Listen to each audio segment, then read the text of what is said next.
పూర్తి వివరాలకు చదవండి రేపటి అక్షర శిల్పం దినపత్రికలో.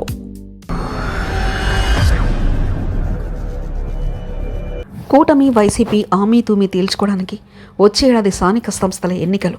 అప్పటి నుంచే గ్రౌండ్ ప్రిపేర్ చేస్తున్నారా? మున్సిపాలిటీలు, కార్పొరేషన్లు, పంచాయతీల ఎన్నికలకి ఆంధ్రప్రదేశ్లో రాజకీయాలు మామూలుగా లేవు. ఇక వచ్చే ఏడాది స్థానిక సంస్థల ఎన్నికలు జరిగే అవకాశాలున్నాయి. మున్సిపాలిటీలు, కార్పొరేషన్లు, పంచాయతీలు ఇలా స్థానిక సంస్థల ఎన్నికల నేపథ్యంలో కూటమి పార్టీలు వైసీపీ ఆమీ తేల్చుకోవడానికి సిద్ధమయ్యాయి.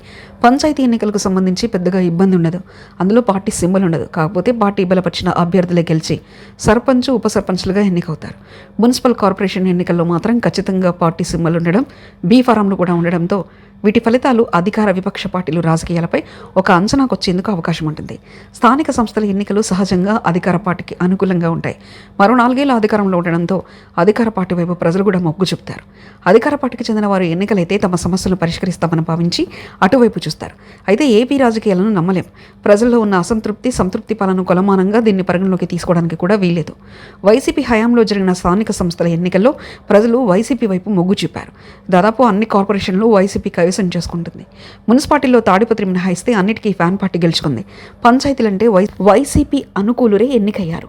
అయితే ప్రజలకు ఇచ్చిన హామీలు అమలు చేయకపోవడంతో ప్రజలు అధికార పార్టీకి బుద్ధి చెప్పేందుకు సిద్ధంగా ఉన్నారని వైసీపీ నేతలు చెప్తున్నారు. ఈ ఫలితాలతో కూటమి ప్రభుత్వం తేలిపోవడం ఖాయమని ధీమాగా ఉన్నారు. కానీ టీడీపీ నేతలలో ఏమాత్రం బెరుకు భయం లేదు. ఇప్పటికే సూపర్ 6 హామీలో ఎక్కువ భాగం అమలు చేయడంతో పాటు ఇంకా కొన్నిటిని అమలు చేయడానికి రెడీ అవుతుండడంతో ఎన్నికల సమయానికి తమకు గ్రౌండ్ అనుకూలంగా మారుతుందని టీడీపీ నేతలు లెక్కలు వేసుకుంటున్నారు. ఎమ్మెల్యేలు, మంత్రులు తమ నియోజకవర్గం, జిల్లాల పరిధిలో ప్రతిష్టాత్మకంగా తీసుకోవడంతో క్లీన్ స్వీప్ చేస్తామన్న నమ్మకం పసుపు పార్టీ నేతల్లో ఉంది. కానీ అనేక అంశాలు స్థానిక సంస్థల ఎన్నికల్లో పనిచేస్తారని చెప్పక తప్పదు. ఇచ్చిన హామీలు అమలైన వారు హ్యాపీగా ఉంటారు. అమలు కాని వారు అసంతృప్తిగా ఉంటారు. పథకాలు దక్కని వారు ఖచ్చితంగా అధికార పార్టీపై అసహనంతో ఉంటారు. దక్కిన వారు మళ్ళీ అధికార పార్టీ గుర్తుపైనే ఓటేస్తారు.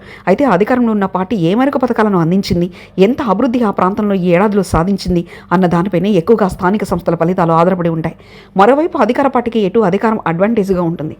అందుకే వచ్చే ఏడాది జరగబోయే స్థానిక సంస్థల ఎన్నికలకు జనం నుంచి సౌండ్ ఎలా వస్తుందనేది చూడాల్సి ఉంది. అయితే ఈ ఫలితాలు సాధారణ ఎన్నికలకు ప్రభావితం చేయలేవని స్పష్టంగా చెప్పొచ్చు. ఎందుకంటే 4 ఏళ్ల సమయం ఉంది కాబట్టి. మరిన్ని కథనాల కోసం సబ్స్క్రైబ్ చేసుకోండి మీ అక్షర శిల్పం. పూర్తి వివరాలకు చదవండి రేపటి అక్షర శిల్పం దినపత్రికలో.